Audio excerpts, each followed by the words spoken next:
વાર્તા રસ્તા વચ્ચેનો પથ્થર.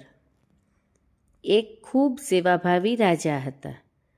નગરની પ્રજા રાજાના સેવાભાવી કાર્યોથી ખૂબ ખુશ હતી. રાજા એકવાર વેશપલટો કરીને નગરમાં દિનચર્યા માટે નીકળ્યા. નગરની પ્રજા પોતપોતાના કાર્યો સારી રીતે કરી રહી છે એ જોઈને રાજાને ખુશી થઈ. રાજા આગળ વધ્યા ત્યાં એમની નજર રસ્તાની બરાબર વચ્ચે પડેલા એક પથ્થર પર પડી. રાજાએ જોયું કે ત્યાંથી બધા પસાર થતા હતા. વચ્ચે પડેલા પથ્થર પર નજર કરતા હતા. કોઈક અથડાતું, કોઈને ઠેસ વાગતી, પણ લોકો પથ્થરની આજુબાજુમાંથી પસાર થઈ જતા હતા. રાજા ત્યાં ઝાડ પાસે ઊભા રહીને આ બધું જોઈ રહ્યા. ત્યાંથી નિશાળે જઈ રહેલા એક બાળક નીકળ્યો. તેણે પથ્થરને જોયો. પોતાનાથી પથ્થર ઉપાડી શકાશે કે નહીં એવો વિચાર કર્યા વિના બાળકે મહા મહેનતે તે પથ્થર ઉપાડી અને રસ્તાના કિનારે મૂકી દીધો. તે મનમાં બોલ્યો કે હવે આ પથ્થર કોઈને વાગશે નહીં.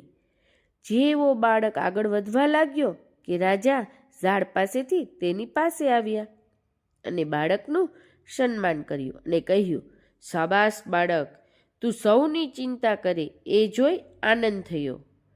પછી રાજાએ તે બાળકને ઇનામ આપીને સન્માનિત કર્યો. આ જોઈને લોકોને પણ થયું કે આપણે આપણી ફરજ ચૂક્યા છીએ. વાર્તાનું નામ સંપ એ શક્તિ. એક ખેડૂત હતો. તે ખૂબ મહેનતુ. સખત મહેનત કરીને ખેડૂતે મોટી મજાની વાડી વિકસાવી હતી. તેને ઘણી સંપત્તિ ભેગી કરી હતી. થોડા વર્ષો વીત્યા એટલે ખેડૂત વૃદ્ધ થયો.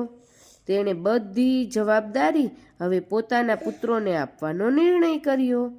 પરંતુ 4 પુત્રો અંદરોઅંદર ઝઘડશે નહીં તો નહીં ને, પરિવાર અલગ તો નહીં થાય ને, એવો ભય લાગવા લાગ્યો. પોતાના પરિવારને સંપનું મહત્વ સમજાવવા ખેડૂતે એક યુક્તિ કરી. પોતાના પુત્રોને બોલાવીને 4 પુત્રોને એક એક લાકડી આપી અને કહ્યું કે આ લાકડીને હાથથી તોડી નાખો. બધાએ તરત જ લાકડીને હાથથી તોડી કાઢી.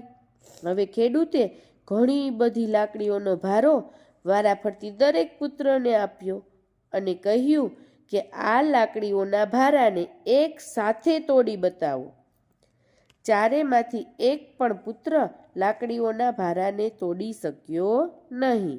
એકલી લાકડીને તોડવી સરળ છે, પરંતુ જો બધી લાકડીઓ ભેગી હોય તો તેને તોડવી શક્ય નથી. ખેડૂતે પોતાના પુત્રોને કહ્યું, સંપમાં જ સાચી શક્તિ છે. આ વાત કદી ભૂલતા નહીં.